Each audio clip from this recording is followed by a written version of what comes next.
सुदन गुरुङले जे आरोप लागे उहाँमाथि उहाँले राजीनामा दिनुभयो, छानबिनका लागि सघाउँछु भन्नुभयो। छानबिन कहाँसम्म पुगेको हो, कहिले हुन्छ, यसको प्रोसेस कहिलेसम्म गइसक्छ, यो अलिकति मलाई लाग्छ छानबिनको प्रक्रिया अब चाँडै सुरु हुन्छ। त्यो कस्तो छानबिन हुन्छ भन्ने कुरा पनि तपाईँहरूलाई जानकारीमा आइ नै हाल्छ। अहिले उहाँले आफ्नो नैतिकता देखाएर ममाथि प्रश्न उठेको हुनाले छानबिन गरियोस् नै भन्नुभएको, मलाई पनि छानबिन गर्नु पर्यो, मलाई छानबिन गरियोस्, म पनि मलाई अरूलाई जस्तै मलाई पनि छानबिन गरियोस्, उहाँमाथि उठेका प्रश्नहरूको निराकरण होस् भन्नुभएको छ। उहाँमाथि छानबिन हुने कुन प्रक्रियाबाट भन्ने कुरा चाँडै हुन्छ। त्यो छानबिन कतिपयले के भनिराखेका छ यसैमा कतिपयले के भनिराखेका छन्, उहाँले सफाई पाइसके पश्चात उहाँ नै गृहमन्त्री बन्नुहुन्छ भनिराख्नु भएको छ। तपाईँको राय के छ? अब आयोगै बनेको छैन, सफाई नै भएको हुन्छ। तपाईँको सफाई पाए पनि नराख्नुहोस् भन्ने हो कि तपाईँको प्रश्न? सफाई नै पाउनु भएन भने त पाइसक्नु भएपछि त त्यो त प्रश्न सकिने नै। तर सुदन गुरुङलाई नै फिर्ता ल्याउनु पर्छ भन्दै माइती घरमा दिनहुँ आन्दोलन भइराखेको छ। हुनसक्छ नि उहाँलाई समर्थन गर्ने साथीहरूले उहाँलाई पुनर्बहालीको लागि गर्नुभएको रहेछ भने त ठिकै हो नि। त्यति समर्थन सबै श्रेय त एउटै व्यक्ति गाडी छ, सुदन गुरुङलाई। हजुर, उनले जे गरेको उसले मात्रै गरिरहेछ, त्यही व्यक्ति मात्रै रहेछ जसले मिसन लिएर, मुद्दा बोकेर, मिसन लिएर, जेनजीको मुद्दा लिएर त्यसको लागि लड्छु भने आएको व्यक्ति त्यही एउटा रहेछ। जेनजीको मुद्दालाई धोका दिने त राष्ट्रपति नै हो, यही बिगार्ने यही राष्ट्रपति हो, यही राष्ट्रपति हो, बुद्धि नभएको, हुती नभएको। बाबा राष्ट्रपति भन्दा एभ्रिथिङ पिता हो बाबा राष्ट्रको। त हुती नभएको त हुनु भएन नि त। इलेक्सन अगाडि बोल्नु एउटा कुरा, इलेक्सन भइसकेपछि अब उनले हर्क साम्पाङ रहेनन्। पद भने जथाभावी बोल्न मिल्दैन। पद भनेपछि नि त्यहाँ पुगेपछि पदको पनि गरिमा, आफ्नो पनि इज्जत, त्यो त हेर्नै पर्छ। अन्त जो जथाभावी गर्न थालिसक्यो। अब एउटा हेडमिस्टर मास्टर गयो, अर्को चाहिँ बुईमा चढेर हिँडिराखेको छ। माला लगाएर बुईमा चढेर अर्को बुईमा चाहिँ हिँडिरहेको छ, अर्को चाहिँ छाता उडाएर हिँडिरहेको छ भने सुन्छु म। के भयो? बालन शाह भने अब अहिले कि धनी खाए लाएको माथिल्लो तहको मान्छे बुझ्यो नि, पैसा त भयङ्कर रहेछ नि त, धेरै धनी छ बालन शाह। हर्कसम्म धरती ग्रासरुट समातिको व्यक्ति, त्यो रुखलाई अँगालोको व्यक्ति हो हर्कसम्म। हर्कसम्मले जे बोलेको छ गरिबको लागि बोलेको छ। दुखी भर्ता बोल्यो होला, तर उसको मेन मुद्दा चाहिँ नि गरिबलाई किन हेप्यौ, दुखीलाई किन हेप्यौ? भर्खर चुनिएको पार्लिमेन्ट छ, 2/3 त्यत्रो पार्लिमेन्ट 2/3 सरकार छ, फेरि अहिले अध्यादेश लुकाएर ल्याउने हो। 181वटा सिट भएको पार्टीले छलफल बहस गर्न डराउनु हुन्छ? बहस गर्न तर्स्यो नि 2/3 सरकार भएर। यो डेमोक्रेसी हो, यो कुनै तानासाही होइन। रामचन्द्र पौडेल त हिम्मतै छैन, त्यो त लित्तीपुती मान्छे हो।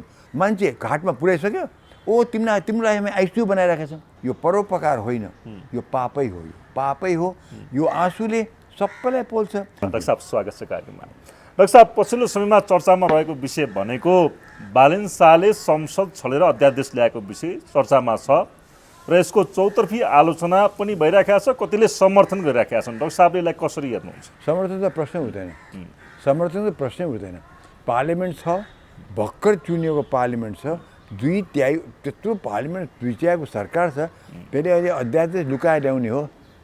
फेरि अचम्म के छ भनेदेखि कति यहाँ बदमासी भएको छ।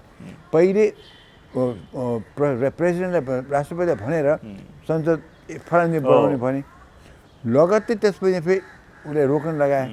यसो मतलब के छ? त्यो बनाइसकेपछि त्यो अध्यादेश अब के बिग्रिन्थ्यो? यिनीहरू डरायो, छलफल गर्न डरायो। बाबा 181वटा सिट भएको पार्टीले छलफल बहस गर्न डराउनु हुन्छ? यो डराएकै ठहरियो त। यो त पेरेर जान खोज्यो, बिल्कुल अनडेमोक्रेटिक हो। पार्लिमेन्ट अहिले स्थगन भएको भएदेखि 2-3 महिना चाहिँ स्थगन भएदेखि इमर्जेन्सी परेको बेलामा चाहिँ नि अध्यादेश ल्याउनु मिल्छ। यो त पार्लिमेन्ट छ, भर्खर इलेक्सन भएको छ, पार्लिमेन्ट भर्खर बिउजेको पार्लिमेन्ट चाहिँ यस्तो छ, माने एकदम जल्दो बल्दो पार्लिमेन्ट छ भनेदेखि त्यसलाई छलेर ल्याउनु खोज्छ, यो त अपमान हो।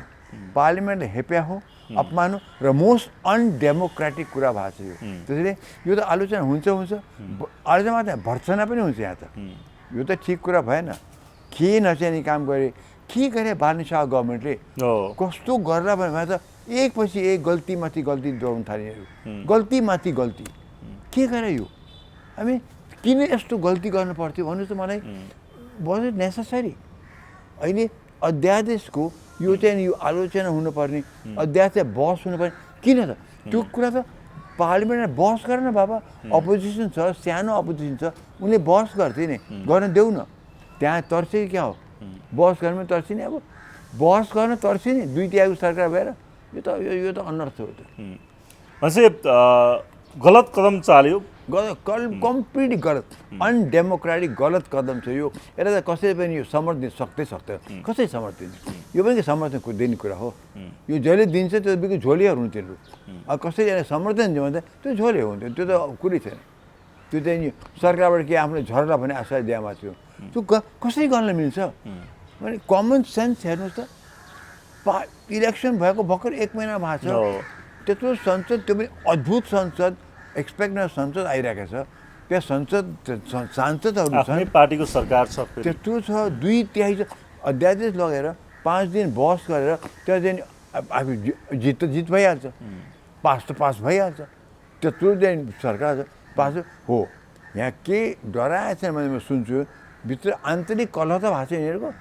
मैले सुनेअनुसार चाहिँ नि कतै राष्ट्रिय स्वतन्त्र पार्टीभित्र आन्तरिक कलह भएर स्वतन्त्र पार्टी बालन शाह नै डरायो कि चाहिँ नि हाम्रो पार्टीभित्रै मतभेद भइरहेको छ, त्यसले गर्दा हामी कहिले ल्याउँ, हामी हार्यौँ भने त मार्यो, सरकार त गयो।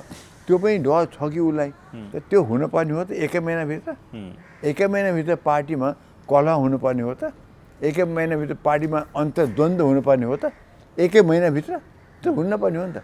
त्यो हो भने त कमजोरी कस्तो भयो त? पार्टीको नेतृत्व कमजोरी थियो, बालन शाहको, रवि लामिछानेको कमजोरी हामी त मान्नै पर्छ हामीले।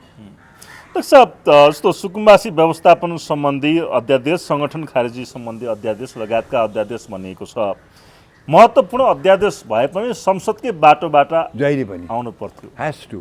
यो डेमोक्रेसी हो, यो कुनै तानासाही होइन, डेमोक्रेसी हो। फेरि संसद भ्युजेको अवस्था छ, इनफ्याक्ट बोलाइएको थियो संसद राष्ट्रपतिले बोलाइसकेको छ, त्यतिसम्म भइसकेपछि अनिखेर त्यसलाई स्थगन गराएर चाहिँ नि अगाडि बढ्नु खोज्दा यो त मोस्ट अनडेमोक्रेटिक हो, मोस्ट अनडेमोक्रेटिक हो।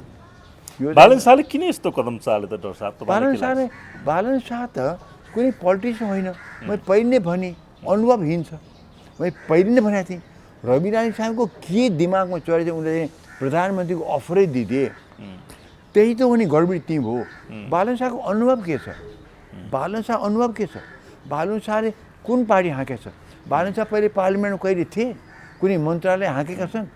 त्यस्तो अनुभवहीन व्यक्तिले त अनि के हामी भन्टायौँ कि उनी चाहिँ नि खारिएका चाहिँ नि डेमोक्रेट कृष्ण भट्टराई जस्तो भन्टायौँ हामी उनलाई हामी अहिले कृष्ण भट्टराई भन्टाउँ त, दमननाथ ढुङ्गा नै भन्टाउँ त उनलाई?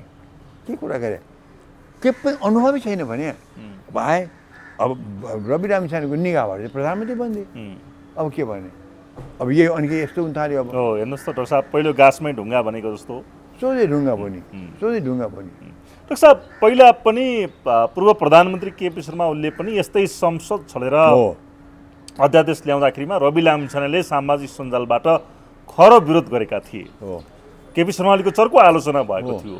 अब अहिले बालन शाहले पनि त्यही कदम चाले, रवि लामिछानेलाई पनि भारी भयो होला नि त डाक्टर साहब?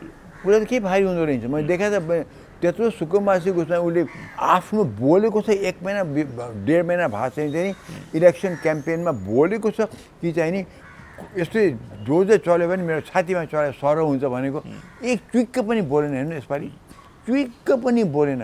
मतलब या बालनसँग तर्स्यो या बालनले पेल्यो, सोझै कुरा छ। रवि लामिछाने उसलाई केही हुँदैन। यो हुँदाखेरि उसले पहिले अस्ति मात्रै बाचा गरेको, जनताले बाचा गरेर जितेको आएको व्यक्तिले चाहिँ त्यो बाचा त बिर्सिन्छ भनेदेखि यो त ओलीलाई त कुन जमानामा भनेको चाहिँ उसले के सम्झिन्छ? सम्झेन नि, त्यो त नेचुरल हो नि। मैले रवि लामिछाने हेर्दाखेरि त उनी पनि नाङ्गिन थाले। उनको चाहिँ नैतिकता, उनको आचरण, उनको चाहिँ बोलीमा हामीले विश्वास गर्न सक्ने त धेरै कुरा त अब हाई त सुरु भएको हो। त हाईमा अब त्यो हाईमा त बाई हुने अवस्था आउन लागिसक्यो। यहाँ त नै यिनको रवैया ठिक भएन। पटक्कै अस्ति मात्रै कुरा बोलेको कुरामा चाहिँ त्यो नै लागु गर्न सक्दैन अहिले। भन्नुहोस् त मलाई हेर्दाखेरि कि बालनले उनलाई पेलिसकेको देखिन्छ अहिले। राष्ट्र अध्यक्षले रवि लामिछाने हो नि त, पेलिनु हुन्छ अहिले। अगर पेलिया हो भने पेलिनु हुन्छ अहिले। अध्यक्ष हो बाबा। बालन शाह बढी हावी भइराखेको जस्तो देखियो नि त।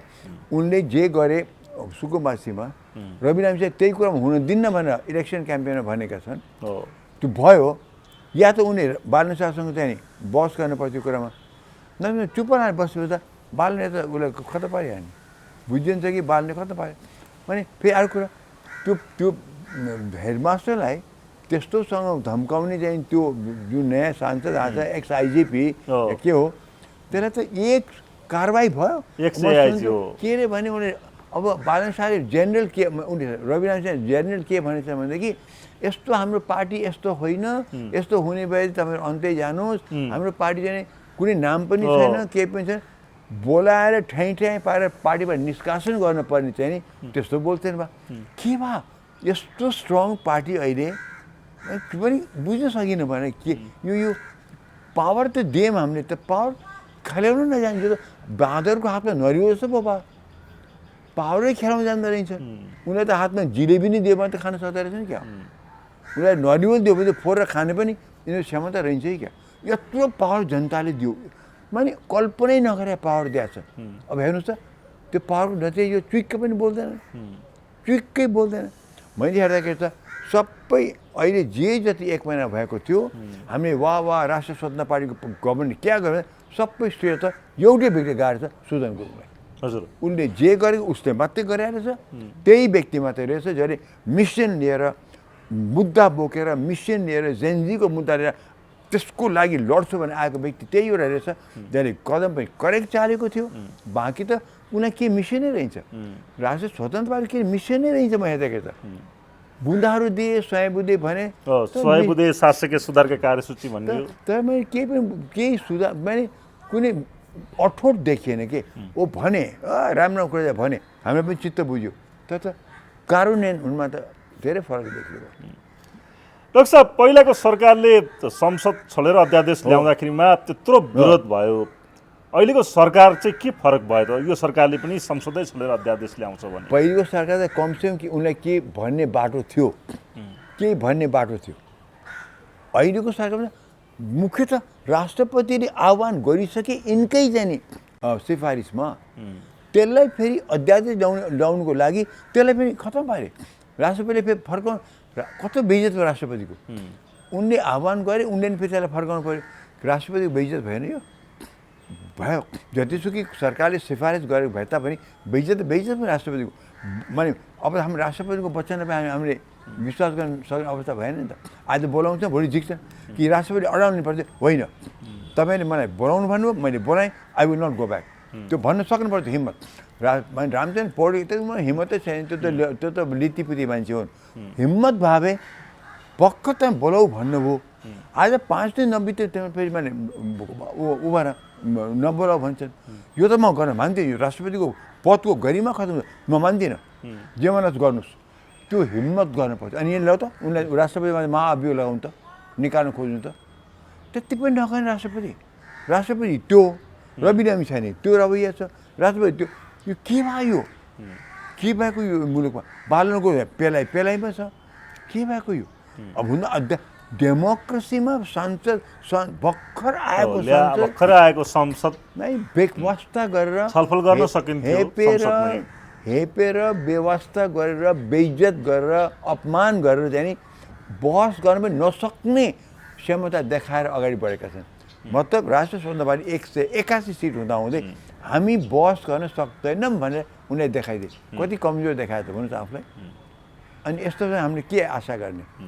नै खतम भयो डाक्टर यसो दूरगामी प्रभाव नै पर्छ हो संसद छोडेर अध्यादेश ल्याएको परिसकेन नि त परिसकेन मैले अब त डेमोक्रेसीको आधारमा चलेको त भन्नै मिल्दैन नि यत्र संसदले हेपेको भयो नि त संसदले बहस गर्न पाएन किन त वाइ अपोजिसनको अपमान भयो आफ्नै सांसद पनि अपमान भयो मतलब तिमीहरू बहस गर्न जान्दैन भनेर आफूलाई भने उनीहरू संसद अपोजिसन तर्से सो यत्रो पावर भएको अपोजिसन त्यो मिल्नै नसक्ने अपोजिसन तर्सेको छ आफ्नो पार्टीले बहस गर्न जान्दैन भनेर मलाई त के लाग्यो भने बालन शाह बहस गर्न सक्दैनन् कि मेरो विचारमा कहीँ बोल्दैन अस्ति पार्लियामेन्टमा पनि जो अध्यक्षले बोल्दाखेरि सबैले बोले नि बालनले बोल्यो नि रविले बोल्यो नि त किन बालनले प्रधानमन्त्रीको चाहिँ बोल्नु पर्थ्यो नि त पार्लियामेन्टमा त आफ्नो प्रोग्राम पोलिसी उनले बोल्ने रविले दियो अहिले पनि अब अध्यादेश ल्याएर भने आफू चाहिँ पास गर्न रेडी तर त्यो केही कुरा बाँकी बहस भयो भने त प्रधानमन्त्री बहस जवाब दिनु पर्थ्यो नि त्यो गर्न चाहनु बालन शाहमा त्यो खुबी रहन्छ साहब भने यसो हेर्दाखेरि नबोला त अहिले हेर्दाखेरि त खुबी रहन्छ है क्या बहस गर्ने खुबी रहन्छ सामान हुनु पनि कसरी होस् अनुभव नै छैन अनुभव त छैन नि उनमा त कहिले पार्लिमेन्टमा पसेकै छैन भने मलाई लाग्छ अहिले हामीले माने यो जुन प्रधानमन्त्री छानियो यो रवि लामिछानेको निगाहबाट जुन छानियो यो के एक प्रकार अवताली परेको चाहिँ कुरामा चाहिँ कहिले पनि फाइदा नै होला जस्तो मलाई लागेन अहिले हेर्दाखेरि त लागेन भने मैले बताएँ रवि लामिछानेले पार्टी कन्ट्रोल गर्छन् त्यो पनि देखिएन को पार्टी कन्ट्रोल पनि भएन सांसदहरू जथाभावी गर्न थालिसक्यो अब एउटा हेडमिनिस्टर मास्टर गाडी अर्को चाहिँ बुईमा चढेर हिँडिरहेको छ माला लगाएर बुईमा चढेर अर्को बुईमा चाहिँ हिँडिरहेको छ अर्को चाहिँ छाता उडाएर हिँडिरहेको छ भने सुन्छु म के भयो एकजनाले डिएसपीलाई घिसार्छु भन्दैछन् एउटाले प्रधानाध्यापकलाई म मान्ने हो चिन्नु भएको छ तपाईँ जस्तो प्रधानाध्यापक धेरै खेलाए अर्को चाहिँ फेरि बुईमा चढेर हिँडिरहेको छ हो काँधमा आफूले जनताले बुईमा लिएर हिँड्न पर्ने हो काँधमा हामी आएका छौँ तपाईँ हामी काँधमा हिँड्छौँ जनतालाई काँध थाप्नु पर्नेमा आफू जनताको काँधमा हिँडिरहेको छ आफू बसिराखेका छन् अब यो चाहिँ के डर साहब यस्तो हुँदाखेरि चाहिँ नि पार्टीको अध्यक्षले के पनि गर्दैन त तपाईँ यो कस्तो पार्टी हो यो पनि भनिहाल्ने मान्छेले घन्टीमा भोट हाले व्यक्ति चिनेका थिएनन् कस्तो व्यक्ति हो के बुझेका थिएनन् कमसेकम हामीले अघिल्लो पालि चुनावमा भोट हाल्दाखेरि यिनलाई त हामीले बुझिकन हाल्यो अब मैले टोसीमा कार्यक्रम हालेँ डक्टर हो गर्न सक्छ भने हालेँ आखिर उसले चाहिँ टोसीमाले काम त राम्रै गरेको थियो त्यो भैँचालोमा त्यो बाढी पिँढीमा पनि गएर कत्रो काम गरिन् ती बस्ती गरिन् टोसी राम्रो काम गरेको थियो नगरे होइन पछि गएर त्यो रवि लामिछाने समातेपछि त्यो पोखरामा गएर नचाहिने बोलिन् त्यहाँ त्यो भिन्नै कुरा हो अब उनी अलिक वफादारी त देखाइन् तर आज मन्त्री काम त राम्रो गरेको थियो आज पार्लिमेन्टेरियन राम्रो काम गरिनन् त एज अ मन्त्री त राम्रो काम गरेको थियो नि त त्यही छ हामी होला भने आज भोट गरेका हौँ यसपालि त मान्छेले आँखा चिम्लेर यी कुहिएकालाई हामी जानकारी नदिने यो एमाले माले यो यिनीहरूले मसाले माले नदिने कङ्ग्रेस नदिने माओ नदिने यिनीलाई घन्टीमा जो पनि घन्टीमा हालिदिने जे पारा बरु गाईमा नहाले घन्टीमा हालिदिने त्यो भयो त्यो आगे तर आयो त कस्ता मान्छेहरू आयो हुन त आए त हामीले छान्न मान्छे पनि हेर्नु पर्छ जान्नेलाई छान्ने भन्ने हो नि त डर हामीले छान्न त पर्दो रहेछ भयो मान्छे खालि पार्टी मात्रै भएर हुँदो रहेछ हामी मान्छे छान्न पनि पर्दो रहेछ यहाँ गल्ती भयो हाम्रो डाक्टर साहब यो सांसदहरूको हरकत चाहिँ अलिकति दिगदारी लाग्दो नै छ होइन हो अहिले संसदमा पनि अलिकति हिस्किया जस्तो देखिन्छ यिनी सिरियसनेस पनि देखिएन जनताले पेल्ने हामी त पावरमा आयौँ हामीले भन्टाएको यिनीहरू साँच्ची सेवक हामी त सेवक हौँ हामी जनताको सेवा गर्न आएका छौँ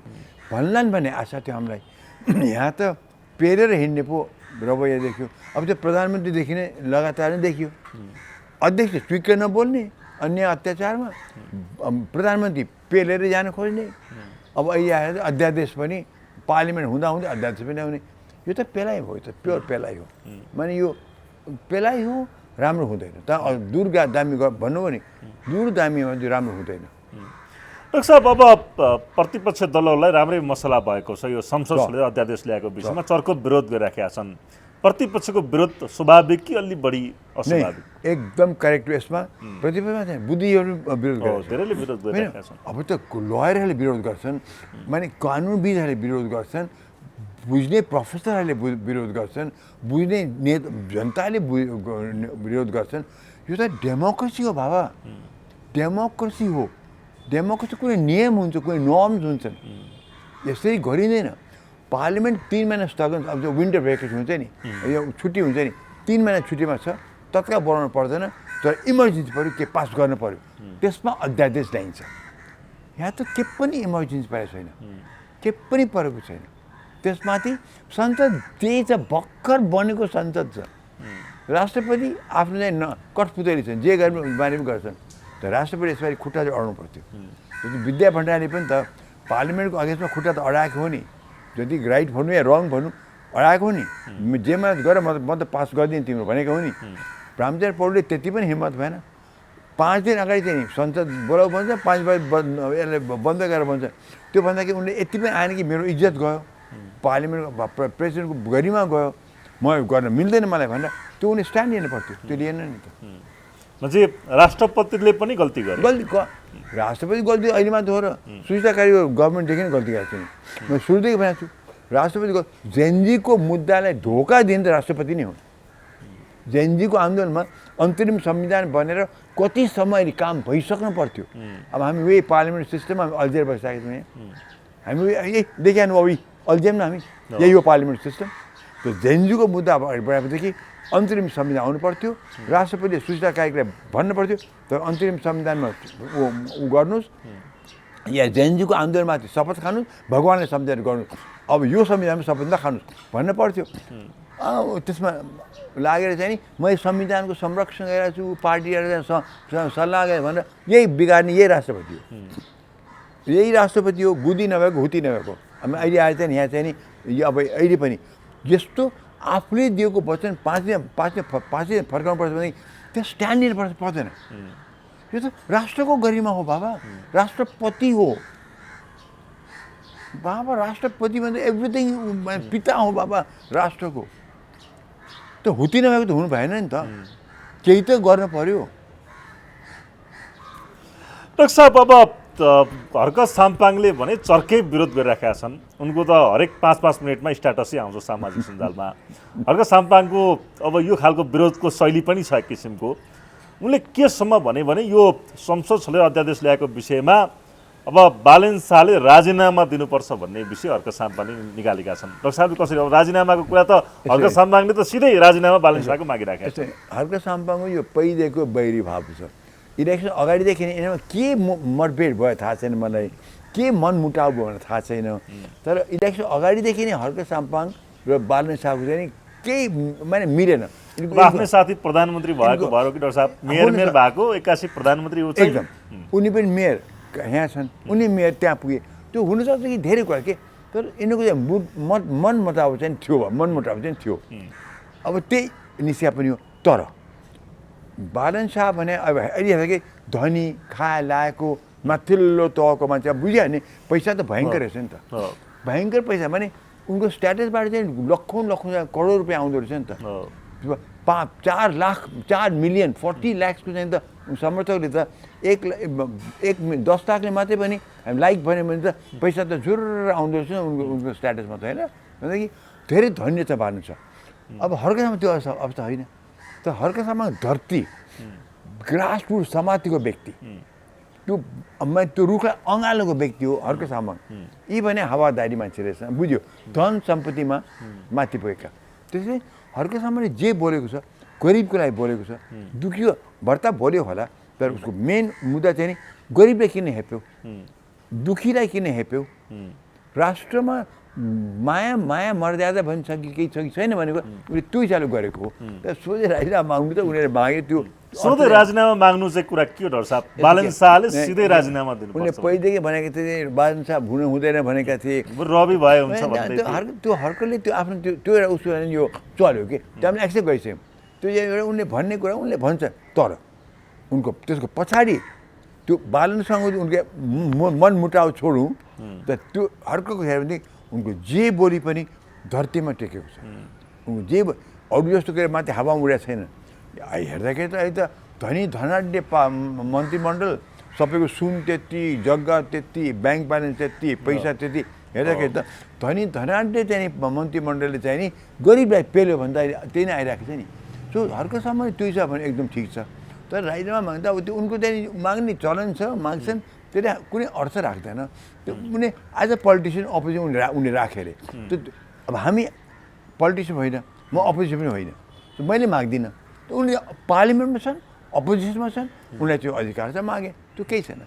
तर उनको चाहिँ उनको भित्रको विचार चाहिँ नि गरिबको लागि, ग्रासरुटको लागि उनी बोल्दाखेरि चाहिँ हामीले मान्नै पर्छ। उनी धरती पुत्र चाहिँ हुन्, यी आकाश पुत्र हुन्, यी धरती पुत्र हुन्। डाक्टर साहब, सामाजिक सञ्जालकै प्रयोग गरेर भए पनि उनले गाली गलौजमा पनि उत्रने गरेका छन् हर्क साम्पाङ। पछिल्लो समयमा हुँदैन, पूर्व सचिव भीम उपाध्यायलाई उनले तनै प्रयोग गरेर अब ढेँडोमुखे भन्ने शब्द युज गरेर उनले त्यसरी गाली गरे। डाक्टर साहब, सांसद जस्तो गरिमामय पदमा त्यो चाहिँ हुँदैन। मैले पहिले नै भनेको थिएँ हर्क साम्पाङले चाहिँ सांसद इलेक्सन अगाडि बोल्नु एउटा कुरा, इलेक्सन भइसकेपछि अब उनले हर्क साम्पाङ रहेनन्। एउटा जिम्मेवार उनी अब सांसद हर्क साम्पाङ नेपाल राष्ट्र हात नै त्यो मन्दिरमा पुगेका छन्।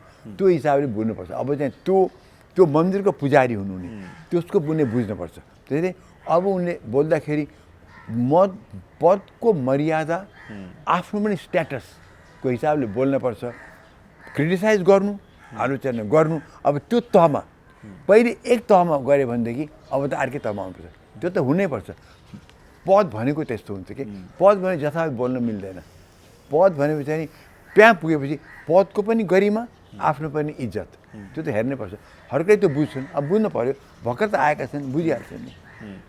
तर बारम्बार हालिरहने स्ट्याटस चाहिँ अब एउटा सांसदको गरिमा मर्यादा भन्दा अलिक बढी नै हो कि डाक्टर साहब? गाली गलौज, त्यही त, त्यसमा मान्छेले 5-5 मिनटमा हाल्ने स्ट्याटस, मान्छे उनले आलोचना गर्नुपर्छ ताकि उनले सिकुन् न।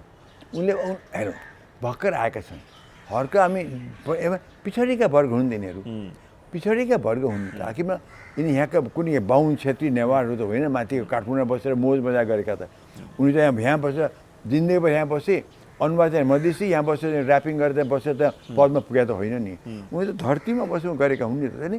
बालन छ भने त्यो यो धर्कहरू त पिछडिएका जनता हुन्। यी पिछडिएका यतिसम्म गरेर आए। उनको बोली वचनमा त्यही स्तर अलिकति हुन्छ के, रिफाइन्ड भन्छ नि, रिफाइन्ड हुँदैन, त्यसलाई प्रशोधित हुँदैन। उनको रफ नै हुन्छ व्यवहार, बोली रफै हुन्छ। अब बिस्तारै बिस्तारै उनी सिक्दै जान्छन्। हर्कले सिक्ने टाइम चाहिन्छ। उसले त्यो मौका दिउँ। तर हो, आलोचना गर्नै पर्छ। उनी यसो गर्नु हुँदैन अर्कोजी, यसो नगर्नु। तपाईँले आफ्नो स्टेटस पनि डाउन गर्नुहुन्छ, पदको गरिमा पनि डाउन गर्नुहुन्छ। त्यसो नगर्नु भने मै पनि भन्दैछु नि, त्यो नगर्नु। तर तपाईँ धरतीको पुत्र हो, तपाईँको जुन त्यो रफ क्यारेक्टर थियो त्यसलाई अलिकति प्रशोधित गर्नुहोस्। अब अलिकति चाहिँ नि मर्यादामा आउनुहोस् भन्नु हामी त भन्नै पर्छ। हजुर डाक्टर साहब, उहाँले सेनालाई पनि अलि नराम्रै हिसाबले भन्नुभएको छ। हरेक कुरामा सेना अगाडि बढ्यो भने हर्क साम्पाङको बुझाइ छ। जेनजी आन्दोलनदेखि सुकुम्बासीको लागत सङ्कलन गर्ने काममा सबै कुरा सेनाले गर्ने हो भने यो सरकारको हो कि जनताको भनेर उनी प्रश्न गर्दैछ। म यो सुने यो कुरा अहिले कहाँ चाहिँ आलोचना भएको छ भनेदेखि सेनाले चाहिँ नि सुकुम्बासीको लगत सञ्चालन गर्न लाग्यो रे। त्यो त सेनाले यस्तो कहिले पनि गर्न सक्दैन। सेना भने उसको जङ्गी कानुन हुन्छ, जङ्गी उसको सबै चाहिँ नियमहरू हुन्छ। उसले चाहिँ यसरी गर्न सक्छ, जो सिभिलियन कुरा हो। उसलाई सरकारले अर्डर नगरिकन गर्न त्यो मिल्दैन। सरकारले अर्डर गर्नु पनि गलत हुन्छ, किन आर्मीलाई त्यसै प्रयोग गर्ने होइन। जसरी जैनजीको इलेक्सन टाइममा मैले तपाईँलाई बार बार भन्थेँ, आर्मी किन निकाल्यो? पिस टाइममा आर्मी इलेक्सन निकाल्दैन, त्यो त स्ट्यान्ड बाईमा हुन्छ। पुलिसलाई निकालेर एपिएफ निकाल, आर्मी निकाल्नु हुँदैन तर भनेको थिएँ मैले। अब अहिले आएर इलेक्सनमा त काम नकाल्दा सुरुमै निकालिदिए, हामी आर्मी निकाल्छ भनिदिहालेँ, गलत थियो। अब अहिले म सुन्छु सङ्कलनमा, सुकुम्बासी सङ्कलनमा मैले के भनेको छु भनेदेखि यो चाहिँ सरकारले अर्डर हुँदैन। अब यो सरकार अर्डर भने कस्तो हुन्छ कि प्रधानमन्त्री कि रक्षा मन्त्री, दुईटै बालन शाह। अब हामीले भन्न पर्यो कि चाहिँ बालन शाहको अर्डर गएको छ कि प्राइभेटली कि अफिसियली। प्राइभेटली गएको छ भने आर्मीले मान्ने हुँदैन, प्राइभेटली अर्डर गएको छ मान्नु हुँदैन। लिखितमा जानुपर्छ अर्डर, त अफिसियल अर्डर जानु पऱ्यो। आर्मीको काम बाहेक यो खालको काम, आर्मीको काम त आपद विपदमा काम गर्ने हो। सुकुम्बासीको चाहिँ लगत दिने त आपद विपद पाएर होइन। सो आर्मीले अहिले त्यस्तो अर्डर आए पनि उसले भन्नु पर्थ्यो हामी लिखितमा दिनु, हामी गर्छौँ लिखितमा दिनुहोस्, हामी अटेरी गर्दैनौँ, तर त्यो अफिसियली चाहियो हामीलाई भन्न सक्नु पर्थ्यो। तर शङ्का चाहिँ आर्मीले आफै त त्यो गर्नै सक्दैन, कसरी गर्छ? उसले आदेश नदिकन। आर्मीले के थाहा कि सुकुम्बासी समस्या के छ भनेर? ऊ त आर्मी हो बाबा, ऊ त लडाइँ गर्ने मान्छे हो। हाम्रो आपद कोरोना होस् कि बाढी होस् कि भैँचा त्यसमा जाने व्यक्ति हो। तिनी सुकुम्बासी किन लाग्थ्यो? कसैले अर्डर दिएको छ। अब आर्मी अर्डर दिन सक्ने को त? फाइनेन्स मिनिस्टर त होइन, गृहमन्त्री पनि होइन, कि रक्षा मन्त्री हुनुपर्छ कि प्रधानमन्त्री। अब रक्षा मन्त्री प्रधानमन्त्री बालन शाह छन्। हामीले त्यो बुझ्नु पऱ्यो कि आर्मीलाई अगर सङ्कलन गर्न गएको हो भने सुकुम्बासीको कसले उनले कसरी गए, कसको अर्डर पाएर गए कि उनी आफै गएका हुन्, त्यो आर्मीले हामीलाई स्पष्ट बताइदिनु पऱ्यो। स्पष्ट बताउँ, किनभने हामीलाई चित्त बुझेन। आर्मी जाने कुरा नराम्रै हो डाक्टर साहब? एब्सोल्युट नराम्रो, जाने कामै छैन। आर्मी मर्यादा छ बाबा। नेपालको आर्मी त संसारभरि त युएन पिस किपिङ फोर्समा गएको छ, कति मरेका पनि छन्। त्यो आर्मी त्यत्रो गरिमा बोक्यो आर्मीलाई तिमी चाहिँ पिस किपिङमा जाऊ भन्नुहुन्छ यो त तपाईँ घरमा चाहिँ आर्मी चाहिँ चपेर तपाईँ आर्मी सरकार तपाईँ मन्त्री हो आर्मीले तपाईँ दिएको छ आर्मी सरकारले तपाईँलाई दिएको छ भोलि चाहिँ नि त्यो आर्मीले चाहिँ मेरो बच्चा चाहिँ त्यहाँ भात खाएछ जानुहोस् बाबु त्यहाँ भात खुवाइदिन्छु उसलाई मेरो बच्चालाई भन्नु हुन्छ आर्मीको मर्यादा हुन्छ गरिमा हुन्छ आर्मी स्ट्यान्ड बाईमा हुन्छ आर्मी त नोकर बनाउन पाइन्न यहाँ त अगर उसले सुकुम्बासी सङ्कलन गरेर पठाएको त त्यो यसो यत्रो प्रशासन के को लागि त यत्रो प्रशासन सिडिओको अफिसहरू सारा प्रशासन पेरिफेरीमा छ प्रदेश निकाल्न सकेको छैन प्रदेश त्यही छ किन आर्मी मलाई त विश्वासै छैन मलाई आर्मी अहिले सङ्कलन गएको मलाई विश्वास त पटक्कै छैन हेर्नुहोस् अहिले म विश्वास गर्दिनँ तर प्रुफ हो आर्मी गएको भनेदेखि महाको गलत हो त्यो तर गएको छ डाक्टर साहब लगत सङ्कलन गर्न त त्यही भने मलाई तर तपाईँले पनि देखाएको त होइन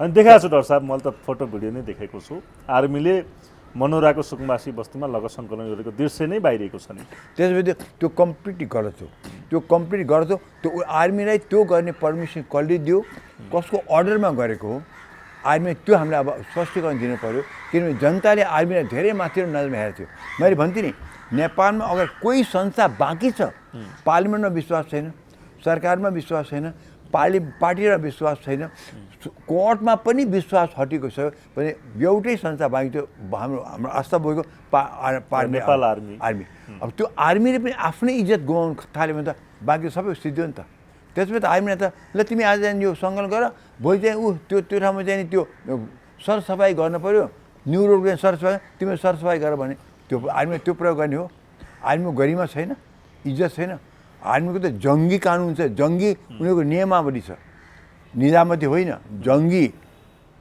त्यसै अब त्यस्तोमा आर्मी आफै खुट्टा चाहिँ काट्छ भने म के भनौँ त्यो गर्न हुँदैन आस्था हाम्रो बोकेको छ आर्मीले अहिले पनि हुन्थ्यो हाम्रो अलग मुलुकमा कसैमाथि आस्था छ भने हाम्रो आर्मीमा आस्था छ ल साँच्ची भनौँ भने त आर्मी मात्रै भन्छ अरू कोहीमा छैन त्यो आर्मीले आफै इज्जत गुमाउनु त हामीलाई बताइदियो आर्मीले किन गएको तिमी कसको अर्डरमा गएको आफै गएको हो कि आफै जानै सक्दैन त्यो अर्डर नपाइ जान सक्दैन कसले अर्डर दियो गृह रक्षा मन्त्रालयले दिनु पऱ्यो या प्रधानमन्त्रीले बताऊ हामीलाई कसले दिएको तिमीलाई लिखित रूपमा आएको छ कि छैन हामी हेर्न पऱ्यो र अगर चाहिँ साँच्चीकै लिखित रूपमा दिएको भएर गर भनेको भएदेखि त यो आर्मीलाई नचाहिने प्रयोग भएको छ आर्मीलाई त्यसै प्रयोग गर्न हुँदैन यो खिल्ली उडाए आर्मीको गरिमामाथि खिल्ली उडाएको मात्रै ठहराउँछ हजुर भनेपछि डाक्टर साहब जसरी हर्कत साम्पाङले प्रश्न उठाएका छन् कि नेपाली सेनालाई जे कामको लागि पनि प्रयोग गराइयो भनेर यो सरकार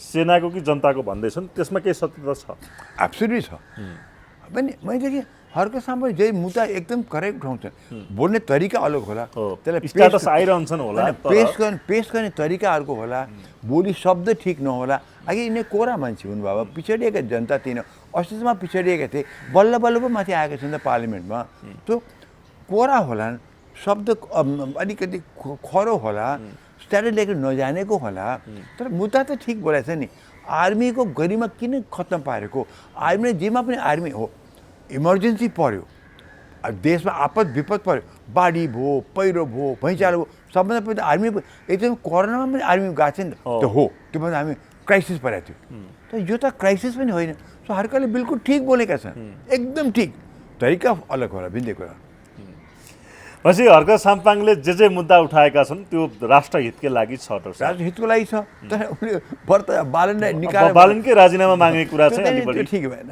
त्यसो माग्नु पर्दैन बालन राजीनामा माग्नु पर्दैन बालन गयो भने आफ्नो चाहिँ कमी कमजोरी जान्छन् बालनले चाहिँ राजीनामा माग्नै पर्दैन अहिलेको हेर्दाखेरि त बालनको चाहिँ नि दिशा चाहिँ नि ठिक म देख्दिनँ हजुर डाक्टर साहब अब विशेष गरी सुकुम्बासी बस्तीको चाहिँ व्यवस्थापनको कुरा पनि चर्चामै छ त्यसो त हामीले प्राध्यापक डाक्टर सुरेन्द्र केसीलाई सबै ठाउँमा हिजो लिएर गएका थियौँ उहाँलाई हामीले थापाथली लिएर गयौँ मनोहरा लिएर गयौँ गैरी गाउँ पनि लिएर गयौँ डाक्टर साहब उहाँ पनि अचम्मित हुनुभयो त्यहाँ सुकुम्बासी बस्तीको त्यहाँको दृश्य हेरेर डाक्टर साहब त जानु भ्याउनु भएको छैन गरे यो सुकुम्बासी बस्तीमा सरकारले जसरी डोजर चलायो जसरी व्यवस्थापन गर्ने कुरा गर्दैछ यसलाई कसरी हेर्नु भएको छ अब सुरेन्द्रजीले कसरी मलाई थाहा छैन उहाँ त स्थलगत जानुभएको छ तर मैले जो मिडियाबाट सुनेदेखि मैले फ्रन्ट पेजमा फोटोहरू पनि छन् विचलित छ भने सुन्छु म। अलिकति सो गर्न चाहिँ कोही राखिदिएको छन्, उगेका छन्, डाक्टर पनि पठाएको छन्, अब हेल्थ पनि गएका छन्। तर एउटा मान्छे आफू घर जम गरेर बसेको छ वर्षौँदेखि, उसको भान्सा त्यहाँ छ, पकाउने मालताल त्यहाँ छ, परिवार यहाँ सुतेका छन्, यो त सर्ने सबै 48 घन्टामा छुट्ट पारेर चाहिँ र तिमी त्यहाँ गएर बस भन्दाखेरि त्यो मान्छेको के मन होला मलाई भन्नुहोस् त मलाई। कमसेकम यति वर्ष बस्यालाई, यति वर्ष भइसकेका चाहिँ 6 महिना लगाएर व्यवस्थित गरिकन बिस्तारै जग्गा पनि टक्राएर बसोबास गर्ने, उनलाई घर बनाउनु, उसलाई टहर बनाउनु भए पनि मद्दत गरेर बिस्तारै उनले चाहिँ जेन्युनलाई असली सुकुम्बासीलाई त्यस्तो गरी सार्न पो पर्थ्यो त। 48 घन्टामा 3 पुलिस घेरामा चाहिँ गेट आउट भन्न, त्यो त मलाई त अनर्थ लाग्यो। अब सुरेन्जीलाई के लाग्यो मलाई थाहा छैन, मलाई त अनर्थ लागेको छ। त्यहाँ उनले भन्ला कसै अब सरकारी अब हुनु भन, ओ बालनले एकदम राम्रो कुरा बाबु तिमीमा कुरा, त्यसलाई के गर्यो होला। तर ओभरअल जनताले त्यो पटक्कै एक्सेप्टेबल छैन, मेरो मनले मान्दैन। वर्षौँ भयो त्यहाँ छिमेक छन्, छिमेक छन्, कति मद्दत हुन्छ, एकापस कति मद्दत गर्छ तिनीहरू, दाइ भाइको नाता भएको हुन्छ, त्यहाँ बाउ आमाको नाता भएको हुन्छ, सबै उसलाई उता बिचाली, उसलाई बिचाली, उसलाई उता गएर अलिकति हो महलमै राखिदिएला नि, कति दिन राख्छ, 10 दिन स्वास्थ्य उपचार गरेको, खाना दिएको, के कुरा पनि आइरहेको त्यो देखाउँछ अहिले। त्यसपछि के हुन्छ 1 महिनापछि कहाँ पुर्याउने कहाँ त, कि यो एकदमै गलत क्लियर गर्नु पर्थ्यो, तर टाइमिङ गलत, तरिका गलत र उनमा गरेको अपमानजनक हिसाबले गलत, यो सबै गलत हो। तर सुकुमारले क्लियरेन्स गर्नै पर्थ्यो, आई एग्री, तर यो तरिका बिल्कुल गलत, टाइमिङ पनि गलत, तरिका पनि गलत, अपमानजनक हिसाबले जुन गरे त्यो चाहिँ त, र धम्कीपूर्ण हिसाबले जुन भने एक प्रकारले आर्मी पुलिसै लगाएर जुन गर्नु, नेपाली गरिब निमुखा नेपाली जेन्युनलाई माफियालाई गरेर आएको छैन। हुकुमवासीलाई होइन, वास्तविक सुकुमासी चाहिँ नि त्यहाँ 20% सुकुमासी छन्, तिनीलाई त इज्जत छ, कदर छ, माया गरेर दया गरेर तपाईँ दुःख पाउनुभयो, आइएम सरी, हामी तपाईँलाई जग्गा दिलाउँछौँ, अब यही हो तपाईँको जग्गा, हामी यहाँ मिलाएका छौँ, तपाईँ अब कसरी गर्ने मिलाउनुहोस्, हामी तपाईँलाई इँट पात काठा पात दिन्छौँ, हामी हेल्प पनि गर्छौँ, अब तपाईँ उठाउनुहोस्, तपाईँ डर भए उठाउनुहोस्, आरामसे बस्नुहोस्, मकै पनि यहाँ छर्नुहोस्, यो जग्गा तपाईँ दिएका छौँ भनेर त्यसरी उनले चित्त बुझाएर गऱ्यो। एउटा नेपालीले, दुखी नेपालीलाई त्यति गरेर के बिग्रिन्थ्यो। यहाँ त धनन्य मन्त्रीमण्डलले चाहिँ नि गरिब जनताको माने उनको चाहिँ नि त्यो मनै नबुझेको जस्तो देखियो कि, त्यो देखियो। अब व्यवस्थापन गर्ने भन्दैछन् डाक्टर साहब, उनीहरूको चाहिँ वास्तविक सुकुम्बासीलाई सबै कुराहरू हेरेर जग्गा छ कि छैन, देशभरमा उनीहरू कतै नभएकाहरूलाई चाहिँ जग्गा दिएर लाल पूर्जा दिएर राख्ने भन्ने कुरा पनि आइरहेको छ। यहाँ गर्ने सबै भन्छ नि, गर्ने सबै भन्छन्, तर गरे त्यो त पहिले गर्नु पर्थ्यो। यो त कुरा त्यो पो त पहिले गर्नु पर्थ्यो, अनिखेरि पो त भन्नु, त्यो चाहिँ पहिले केही नगर्ने फ्याँकिदिने, मन दुःखी, शरीर दुःखी, मन दुःखी, अल्पत्र सबै आफ्नो जय जथा अल्पत्र त्यो अवस्थामा पुर्याउने, अनि के तिमीलाई जग्गा दिन्छु। पहिले मैले 6 महिना लगाएँ, मेयरको टाइमदेखि कुरा भएको कुरा, अहिले त बालन डाइरेक्ट इन्भल्भ भएको छ नि, डाइरेक्ट प्रधानमन्त्री इन्भल्भ भएको छ। त्यो मेयरको टाइममा कन्टिन्यू गरेको भूमि सुधार उसँग त्यो आयोगसँग त्यहाँ कुरा मिलाएर यिनलाई पहिले चाहिँ यिनको ल यो ठाउँको सुकुम्बासीको यो जग्गा किटान गरेर 1 नम्बर किता तिम्रो, 2 नम्बर त्यो सबै गर। धेरै टाइम बालन मेयर भएपछि त्यो कुरा सुरु भएको कुरा त्यही उसले छोडिकन इलेक्सन भइकन 6 महिनाको सरकार गयो, 1 वर्षभन्दा वर्ष भइसक्यो, 1 वर्ष गर्न सकिँदैन थियो, केही पनि सिनको भाँचेनन्। अहिले फटाफट चाहिँ 48 घन्टा निकालिदिए, अब त्यसलाई अब हामी व्यवस्थापन गर्छौँ, त्यो गजब कुरा भयो। मान्छे घाटमा पुऱ्याइसक्यो, ओ तिम्रो लागि हामी आइसियु बनाइराखेका छौँ, घाटमा पुगिसक्यो, हेरिकन भइसक्यो, मान्छे मर्न आँटिसक्यो, तर अब आयो उसले के भन्छ, हेर बाबु आइम सो सरी, तिम्रो लागि त हामीले आइसियु बनाएर राखेका छौँ, हामी तिमीलाई त्यहाँ पो पुऱ्याउँछौँ त, उहाँ जाने बेला भइसक्यो, अब हामी आइसियुमा त्यो लाग्छौँ, अब अहिले आएर आइसियु बनाउँछौँ, त्यो पनि कहीँ हुन्छ। भनेपछि पूर्व तयारी, पूर्व व्यवस्थापन नगरिकन खालीको नाममा सुकुम्बासीहरूको चाहिँ मन दुखाउने, आँसु झार्ने, आँसु झार्ने, मन दुखाउने, हेप्ने, बेइज्जत गर्ने, डाका जस्तो गरिकन उनीहरूले जुन निष्कासन गरियो असली सुकुम्बासीलाई, हुकुमबासीलाई होइन, माफियालाई होइन, असलीले जुन गरियो त्यो त चित्त दुख्ने कुरा छ। यो परोपकार होइन, यो पापै हो, यो पापै हो। यो आँसुले सबैलाई पोल्छ। यसै पनि सतीको आँसुले अहिले पोलिरहेको छ हामीलाई। अब यो आँसुले कसलाई पोल्ने हो हेर्नुहोस्, आँसु पोल्छ भयो। किन त्यस्तो केही नेपाली भएर नेपालमा जग्गा मेरो छैन, जेन्युनको छैन भनेदेखि त अब म कहाँ गएर बस्ने त, कहाँ गएर बस्ने रहेछ सुकुम्बासी बस्तीमै यहाँ चर्चहरू भएको पनि पाइयो, यसलाई कसरी हेर्नुहुन्छ? त्यो चाहिँ त त्यसलाई त त्यस्तो त्यो चर्च भएन त भन्दिनँ, चर्चको बिल्डिङ चाहिँ निकाल्थ्यो, चर्चको मान्छेलाई भन्ने होइन, उनीहरूको धार्मिक आस्था कुरा पनि छैन। तर माने अन्याय गरेर बनाएका छन् सुकुम्बासी भएलाई हुकुमबासी भएका छन् भने एज अ चर्च नभन्नुहोस्, त्यो बिल्डिङ जुन छ नि त्यो बिल्डिङ भत्काउ, उपाय नै छैन, भत्काउनै पर्छ। त्यो चर्च त्यहाँ अन्त जग्गा दिन्छु, म दिइहाल्छु। तर बिकज त्यो धार्मिक भाव हुनाले र हामी धर्मको मुलुक भएको हुनाले हामी चर्चसम्मलाई चाहिँ नि हुकुमबासी भए तापनि चर्चसम्म चाहिँ नि हामी तिमीलाई जग्गा दिन्छौँ, किन्तु धार्मिक आस्था कुरा हामी दिन्छौँ। हामी चाहिँ नि यो हामी कन्भर्सन गर्दैनौँ। हामी मौलिक धर्मले नेपालको धर्म मौलिक धर्महरूले कन्भर्सन धर्म परिवर्तन गर्दैन, तिमीलाई हेप्ता पनि हेप्दैनौँ। हामी तिमीलाई चाहिँ नि सही ठाउँ पनि दिन्छौँ। तर हामी माथि पेलन चाहिँ नगर, तिमीहरू चाहिँ नि हामी कहाँ हाम्रो व्यक्तिगत धर्म परिवर्तन नगराउ नि त, त्यो पनि कुरा छ नि त होइन। त्यो बिल्डिङ हटाऊ, बाँकी हामी जग्गा दिनुपर्छ, अरूलाई दिनु पर्दैन, अरू एक टुक्रो पनि दिनु पर्दैन हुकुमवासीहरूलाई त। तर धर्मको छ भनेदेखि हामीले त्यहाँ केही न केही गर्नै पर्छ, त्यहाँ चाहिँ उनले चाहिँ हेप्नु हुँदैन। डाक्टर साहब, अब बालेन शाहको भारत भ्रमण अहिले चर्चामा छ। भारतले पनि बालेन शाहलाई निम्तो दिएको र भ्रमण स्वीकारेको भन्ने विषय छ र बालेन शाह अब भारत भ्रमणमा जाने पक्की भएको विषय पनि आइरहेको छ। परराष्ट्र मन्त्री श्री खनालले सबै चाँजो बाँझो मिलाउनु भएको छ भन्ने कुरा आयो। डाक्टर साहबलाई कसरी हेर्नुहुन्छ? मेरो बयान चाहिँ ढिलो हो चाहिँ नि बालनलाई लगिसक्नु पर्थ्यो, बालन गएका छैनन्। पहिला म सुने कि म त जान्दैन भनेर घमण्ड गरेर बसेका थिएँ अरे बालनले, कहीँ पनि म जान्न 2 वर्ष भनेका थिएँ अरे। अब कति सत्यमा थाहा छैन, त्यो त घमण्डको पराकाष्ठ थियो त्यो। तर अहिले जान अबेर भइसक्यो मेरो विचारमा। मोदीको अहिले त्यो हात तातो हुँदै पुगिहाल्यो भने चाहिँ मेरो भनाइ छ कि अहिले मोदीको यो सदा सहायता हेर्दाखेरि, बिजेपीको आस्था हेर्दाखेरि नेपालप्रतिको उनी हामीलाई धेरै कुराले मद्दत गर्छन्, हाम्रो धेरै समस्या हल हुनसक्छ। तर तात ध्यानपर्छ, पछि फेरि सम्बन्ध बिग्रिन थाल्यो भनेदेखि ओली त छैनन् सम्बन्ध बिगार्ने, प्रचण्ड ओली देवास त छैन प्रचण्ड सम्बन्ध बिगार्ने। त त्यसले बिगार्नेहरूले बिगार्नु अगाडि गएर कुरा मिलाइहाल।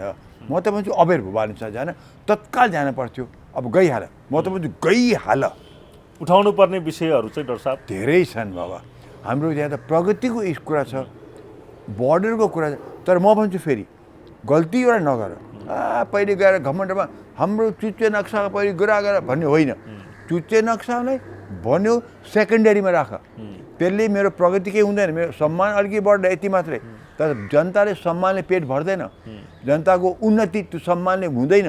हामीलाई पहिले हामीले उनबाट के सहयोग लिन सकिन्छ, बाढी पीडित कुरा छ, बोर्डरमा चाहिँ हाम्रो हेपाइ हुने जुन हाम्रो लुटिने व्यक्तिहरू कामदारहरू, त्यो कुरा गर, आयातको कुरा गर, कस्टमको चेकको कुरा गर, रेभेन्यूको कुरा गर, हामीले यहाँको चाहिँ नि मालमा उता ट्याक्स लगाएको कुरा गर, धेरै कुरा छ। अब हाइड्रो पावरको कुरा गर, टुरिज्मको कुरा गर, धार्मिक टुरिज्मको कुरा गर, कति छन् कुरा। यी सबैलाई गरेपछि अनिखेरि त्यो इस्यु पनि छ है भनेर त्यसलाई हामी चाहिँ अगाडि बढ्ने कमिसन पठाउँ है भनेर त्यो हिसाबले गर। पहिले सोझै त्यो चुच्चे नक्साको कुरा ल्याएर लिपुलेख ल्याएर चाहिँ नि पहिले तगाउन हाल्छ भने त इन्डाइरेक्ट कुरा गर्दैन, हामी जहाँको त्यही हुन्छ, त्यो गर्न हुँदैन। त्यो हाम्रो सम्मानको विषय हो, अवश्य हो, हामी पनि चाहन्छौँ कुरा हुनुपर्छ, टक्समा आउनु पनि पर्छ। तर त्यो सेकेन्डरीमा राख, प्राथमिकता उन्नतितिर जाऊ, आम नागरिकको उन्नति र स्तर उठ्ने कुरा तिमीले जाऊ। त्यो लिपुलेख र उसले चाहिँ नि आम नागरिक नेपाल व्यापी नागरिकको आम नागरिक चाहिँ स्तर उठ्ने चाहिँ चाहन्छ। त्यो चुच्चे नक्साको हाम्रो चाहिँ तत्काल हल हुँदैमा चेपाङको चाहिँ नि कुनै पनि उन्नति हुँदैन भने म त्यो त्यही पहिले उन्नतिको विषयमा अगाडि बढ। कल कारखाना के खोल्न सकिन्छ, कति शिक्षामा होस्, केमा सहयोग दिन्छ त्यो ल्याऊ, आदान प्रदान गर। उनको पनि समस्या के छ हामी त्यो पनि सम्बोधन गरौँ, उनको सिक्योरिटी समस्या छ त्यो पनि गरौँ। तर यो कुरा हाम्रो सम्मानको विषय सेकेन्डरीमा राख, त्यो सेकेन्डमा राख। उनले चाहिँ ठिक छ यसले चाहिँ कमिसन पठाउनु चाहिँ सिधै कुरा। तर मेन कुरा हाम्रो आर्थिक उन्नति कसरी, त्यो चाहिँ नि मुख्य कुरा भौगोलिक हाम्रो चाहिँ नि बाढी पहिरो यो पीडितहरूको त्यता पनि हामी विचार दिनु पऱ्यो बाढीले सधैँ ग्रस्त पारेको छ हाइड्रो पावरको कुरा छ धेरै कुरा छ भारतसँग त यतिको कूटनीति यति छ हामीसँग पनि कूटनीतिक कुराहरू धेरै छन् त्यसले भारतसँग त चाङका चान ओलीजी र प्रचण्ड र देउवाले जो खत्तम पारे हाम्रो सम्बन्ध त्यसलाई सुधार्न त नम्बर 1 प्रायोरिटी त्यो आउँछ पहिले हजुर मित्रता गर्नुहोस् जे पनि गर्न सकिन्छ शत्रुता गर्नुहोस् के पनि गर्न सकिँदैन हजुर हस् डाक्टर साहब समय र संवादको लागि धन्यवाद थ्याङ्क यू